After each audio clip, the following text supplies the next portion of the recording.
Hi అండి. మొన్న మేము నెల్లూరు వెళ్ళినప్పుడు మా మమ్మీ అయితే కొన్ని కర్రీస్ అయితే ఇచ్చి పంపించింది. దాంతోపాటు అలాగే ఎండు రొయ్యలు అలాగే రొయ్యి పొట్టు అయితే ఇచ్చింది. నేను ఎండు రొయ్యలతో కర్రీ అయితే చేస్తున్నాను. ఎలా చేస్తున్నాను, వీటికి ఏమేమి కావాలి అవన్నీ చూసిద్దాం.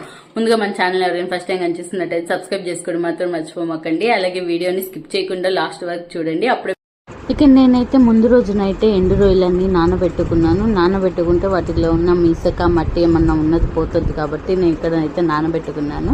ఇంకా మార్నింగ్ కర్రీ చేసేటప్పటికైతే మొత్తం అయితే పోయి అంత నీట్గా అయితే ఉంది. ఇప్పుడు కడాయిలో ఆయిల్ పెట్టుకొని అలాగే చెక్క మొగ్గ అలాగే బిర్యానీ ఆకు కొద్దిగా జీలకర్ర ఆవాలు అలాగే కరివేపాకు అలాగే పచ్చిమిరపకాయలు వేసి బాగా ఫ్రై అవ్వనివ్వాలి.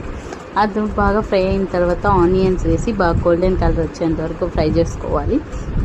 గోల్డెన్ కలర్ వచ్చిన తర్వాత అల్లం వెల్లుల్లి పేస్ట్ వేసి ఒక 2 minutes పాటు అలా ఫ్రై చేసుకోవాలి.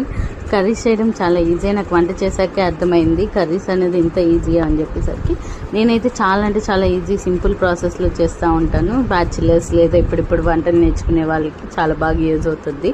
అందుకని నేను కొన్ని కుకింగ్ వీడియోస్ అయితే చేస్తూ ఉంటాను.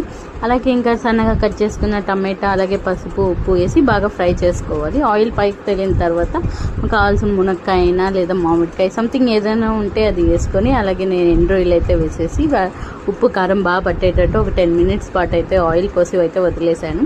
ఇది బాగా ఆయిల్ పైకి తగిలిన తర్వాత కారం అలాగే ధనియాల పొడి అయితే వేసుకున్నాను. కొంచెం స్పైసీనెస్ ఎక్కువ తింటాం కాబట్టి కారం అయితే ఇది ఎక్కువ అయితే వేసుకున్నాను. నేనైతే ఇక్కడ తక్కువ తినే వాళ్ళైతే తక్కువ వేసుకోవచ్చు. లాస్ట్లో ఇంకా ఉప్పు కారం అంతా బాగా చూసుకొని కొద్దిగా ఆయిల్ అనేది యాడ్ చేసుకొని ఆయిల్ పైకి తగిలిన తర్వాత మన కన్సిస్టెన్సీకి తగ్గట్టు కొద్దిగా వాటర్ పోసుకుంటూ గ్రేవీ అనేది చిక్కబడేలా చేసుకోవాలి.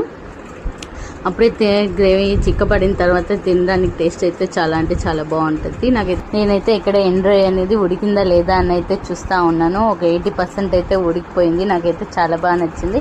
ఇంకొద్దిగా ఇష్టపడే వాళ్ళు ఇంకొద్దిగా చింతపండు పులుసు అనేది అయితే యాడ్ చేసుకుంటే ఇంకా టేస్ట్ అనేది చాలా బాగుంటుంది. అంతే అండి, చూసారు కదా ఎండు రొయ్యల మునక్కాయ పులుసు అయితే రెడీ అయిపోయింది. వేడివేడి అన్నం వేసుకొని తింటే టేస్ట్ అనేది చాలా బాగుంటుంది.